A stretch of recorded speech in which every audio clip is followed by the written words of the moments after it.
मिल जाए तो सब रंगीन नजर आता है, ना मिले तो सब फीका हो जाता है। प्यार इंसान को इंसान बनाता है। हेलो हाय नमस्ते, मेरा नाम है रोशन और मैं मेघा, और आप हमारे साथ सुन रहे हैं एन ऑनेस्ट लव स्टोरी। मैंने कभी नहीं सोचा था कि अनिकेत मुझे धोखा देगा। वो शक करता था, मैंने कुछ नहीं कहा। मेरी जरा भी केयर नहीं करता था, मैंने कुछ नहीं कहा। पर चीटिंग, मैं उसे कभी माफ नहीं कर पाऊंगी। उसे क्या, अब तो मैं किसी लड़के पर भरोसा नहीं कर पाऊंगी। ये प्यार व्यार से भरोसा टूट गया है अब मेरा। अक्सर ऐसा ही होता है, किसी एक लड़के की गलती पूरे लड़कों की जात को बदनाम कर देती है। माया ने भी कुछ ऐसा ही सोच लिया है कि अब वो किसी भी लड़के पर भरोसा नहीं करेगी। इंदौर से आई माया पिछले 1 साल से दिल्ली में एक कॉर्पोरेट जॉब कर रही है। माया थोड़ी बोलने में तेज है, पर दिल की साफ। किसी भी रिश्ते में अपना सब कुछ देने को तैयार, जो उसे एक परफेक्ट पार्टनर बनाता है। पर दिल्ली की हवा थोड़ी अलग है। यहाँ उसके जैसे साफ दिल के लोग सिर्फ धोखा ही खाते हैं। पर कई बार किस्मत जरूरत से ज्यादा ठोकरें मारती है, इसलिए भी क्योंकि वो हमें सही जगह और सही इंसान तक ले जाना चाहती है। पर किस्मत के इस खेल को हम कहाँ समझ पाते हैं। माया को भी कहाँ इल्म था कि जैसे वो अपने दिल के दरवाजे को बंद करने वाली होगी, कोई आएगा जो उस पर दस्तक देगा, कोई ऐसा जो बिल्कुल उससे अलग होगा, पर सिर्फ उसके लिए बना होगा।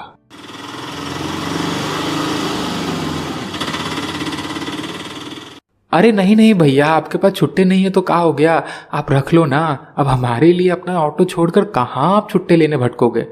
आपका धन्यवाद हमें यहाँ तक छोड़ने के लिए। चलिए राम राम। कैपिटलिज्म के इस दौर में इंसान को पाई पाई की कद्र है। कोई अपने 1-2 रुपए भी छोड़ना नहीं चाहता। इसीलिए हम अक्सर सब्जी वालों, ऑटो वालों से झगड़ा करते रहते हैं। हाँ, वो बात अलग है कि बड़े बड़े मॉल में सिर्फ सर्विस चार्जेस के नाम पर 100-200 ज्यादा देने में हमें हर्ज नहीं होता। पर ये दुनिया कितनी खूबसूरत लगने लगती अगर हम इन छोटी छोटी झंझटों को अपने जीवन से निकाल दें। कभी किसी के 2 रुपए माफ कर दें। कुछ है जो ऐसा कर भी पाते हैं, जैसे कि सागर जो इस पूरी कहानी का नायक है।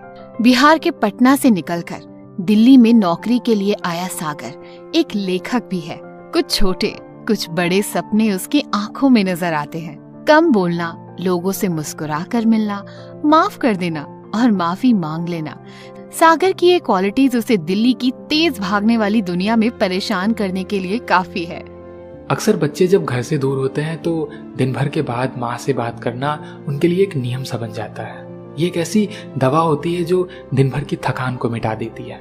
उस रात जब सागर माँ को ये बता रहा था कि उसका काम अच्छा चल रहा है और उसे अभी कोई मिले हैं जिन्होंने उसकी लेखनी की तारीफ भी की है और कहा है कि उसे एक नाटक लिखने का मौका भी देंगे, तो माँ ने भी अपने बेटे की सफलता को सर माथे से लगाया, लेकिन एक लगाम भी खींच दी। अपने बिहारी अंदाज में माँ ने कहा कि अच्छा है बिटवा, मन लगा के काम करना, जो भी करेगा उसमें तू ऊपर जरूर जाएगा। बस हमारा आशीर्वाद तो तुम्हारे साथे है। हाँ, लेकिन ध्यान रखना कि शहर में कौनो लड़की वड़की के चक्कर में मत पड़ जाना। माँ की इस मीठी चेतावनी को सागर ने तुरंत स्वीकार लिया और ऐसा ना हो पाने की संभावनाओं को खारिज करते हुए उसने कहा कि कहाँ माँ, हम जैसन को कहाँ ही शहर में कौनो भाव देगा। पर माँ ने अपने बेटे की इस बात पर हामी नहीं भरी और सागर की बात को काटते हुए कहा कि हम जैसन का होता है, कौनो कमी थोड़े है हमरे बेटवा में। इतना सुंदर है तू, हीरा है तू तो हीरा। माओ ने अपने बच्चों से ज्यादा सुंदर कहाँ किसी को देखा है। माँ के लिए तो बेटा हर तरह से राजा होता है। सागर ने भी माँ की बात पर चुटकी लेते हुए कहा कि ठीक है माँ, जब कौनो जोहरी हीरा को पहचान लेगा ना तब बता देंगे आपको, आप निश्चिंत रहिए। घर से दूर रह रहा, अपने बच्चों की फिक्र और उनकी संगति खराब होने का डर शायद भारतीय माओ में बाय डिफॉल्ट ही होता है। घर वाले कभी नहीं चाहते कि उनके बच्चे उनकी इच्छा के बिना किसी और को पसंद करें, पर प्यार कब किसके जीवन में कैसे दस्तक देगा ये तो किसी के कंट्रोल में नहीं होता।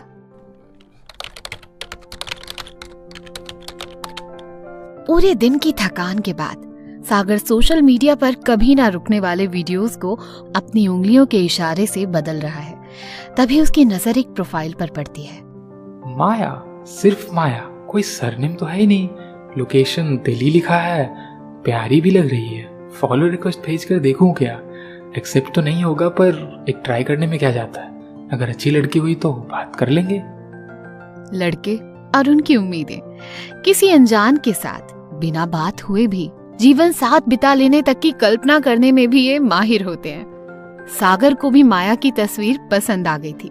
वो उसका सरनेम जानना चाह रहा था और शायद उसे भी, पर उन सब के लिए उसका फॉलो रिक्वेस्ट एक्सेप्ट करना जरूरी था।